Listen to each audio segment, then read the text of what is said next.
दोस्तों, क्या आप जानते हैं भगवान श्री कृष्ण की द्वारका नगरी कैसे डूबी थी? और क्या आपको पता है भगवान श्री कृष्ण को किसने दिया था श्राप और किसने किया था मथुरा पर 17 बार हमला और क्यों किया था हमला और किसने मारा था भगवान श्री कृष्ण को? साल 1983 समुद्र के बीचों बीच नाव से कुछ डाइवर्स ने अरेबियन सी में छलांग लगाई। वो समुद्र की गहराइयों में कुछ ढूंढने जा रहे थे। गहरे समुद्र में सतह से कई मील नीचे उन डाइवर्स को कुछ ऐसा मिला जो पूरी दुनिया के लिए चौंकाने वाला था। एक विशाल नगरी देखने में ऐसा लग रहा था मानो आज के समय की कोई अर्बन सिटी समुद्र के नीचे बसी है। ऊंची ऊंची दीवारें, सड़कें, मूर्तियां, महल और एक पूरा वेल प्लान्ड शहर। समुद्र के अंदर ऐसी नगरी देखकर वो सारे डाइवर्स हैरान हो गए। पत्थरों के सैंपल लेकर उनकी जांच करने पर पता चला कि ये पत्थर महाभारत के समय के हैं और ये वो नगरी है जिसके बारे में महाभारत में भी बताया गया है। ये कहानी है श्री कृष्ण की नगरी द्वारका की। विष्णु जी के 4 धामों में से एक द्वारका गुजरात के जामनगर डिस्ट्रिक्ट में अरब सी के किनारे बसा एक छोटा सा शहर,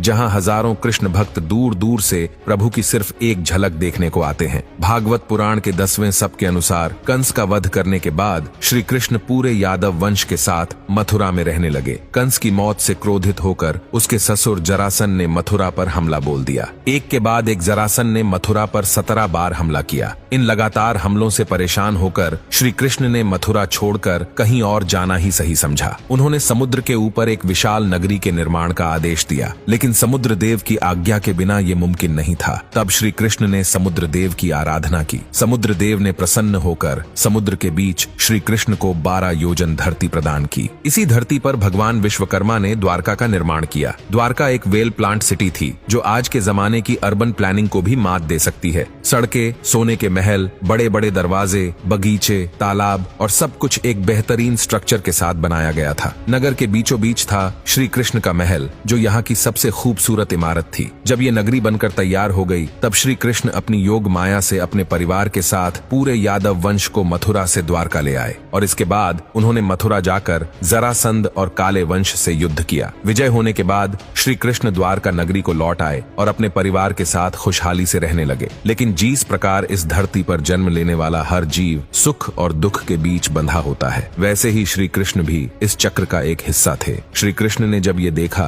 तो वे भी पास ही एक पीपल के पेड़ के नीचे बैठ गए। उसी समय जरा नाम के एक शिकारी ने उन्हें हिरण समझकर उन पर तीर चला दिया। ये वही शिकारी था जिसने मछली के पेट से निकले टुकड़ों से तीर बनाया था। वो जहरीला तीर श्री कृष्ण के पैर में जाकर लग गया और इसी प्रकार श्री कृष्ण भी इस लोक को छोड़कर अपने धाम लौट गए। जब अर्जुन को इस बात का पता चला तो वो दौड़े दौड़े द्वारका पहुंचे, जहां का दृश्य देखकर उनका दिल दर्द से कांप उठा। द्वारका अग्नि की चिता में जल रही थी, लेकिन अर्जुन ने होश संभालना और श्री कृष्ण से किए वादे के अनुसार सभी औरतों और बच्चों को वहां से सेफली बाहर निकाल खाली होते ही द्वारका नगरी देखते ही देखते कुछ ही पलों में समुद्र के आंचल में समा गई और श्री कृष्ण की ये द्वारका हमेशा के लिए अरब सागर में कहीं खो गई।